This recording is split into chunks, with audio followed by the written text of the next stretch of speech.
Recording by विधाता music Rajauli.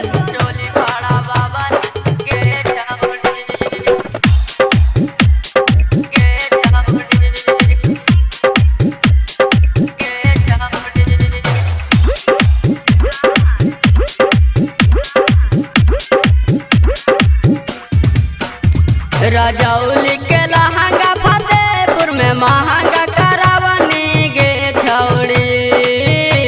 Rajauli के लहंगा फतेहपुर में महंगा करावनी गे छौड़ी। नवादा में सटनी तो पटना में चोली फड़ावनी गे छौड़ी। नवादा में सटनी तो पटना में चोली फड़ावनी गे छौड़ी।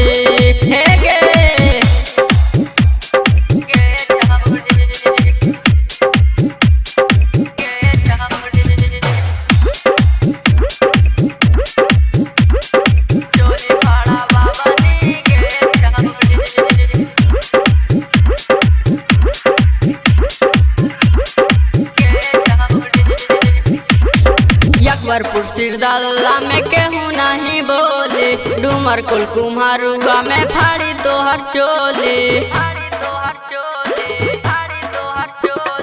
अकबरपुर सिरदल्ला में केहू नहीं बोले, डूमर कुल कुम्हारुआ में फाड़ी तोहर चोले। धमानी पंचायत में ढोली पगोली चलावनी गे छौड़ी। धमानी पंचायत में ढोली पगोली चलावनी गे छौड़ी। नवादा में सटनी तो पटना में चोली फड़ावनी गे छौड़ी।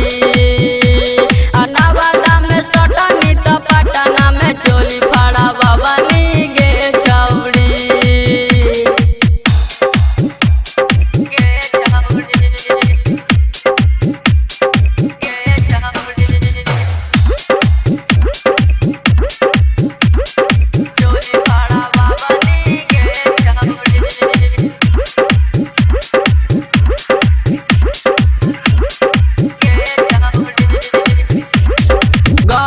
कोडरमा में बेचेलू सामानवा, राकेश दिलदार जैसन खोजेलू सजानवा। गया कोडरमा में बेचेलू सामानवा, राकेश दिलदार जैसन खोजेलू सजानवा। डूमर कुल कुम्हारुआ में राजेश चोली फड़ावनी गे छौड़ी। डूमर कुल कुम्हारुआ में रिसल से चोली फड़ावनी गे छौड़ी। नवादा में सटनी तो पटना में चोली फड़ावनी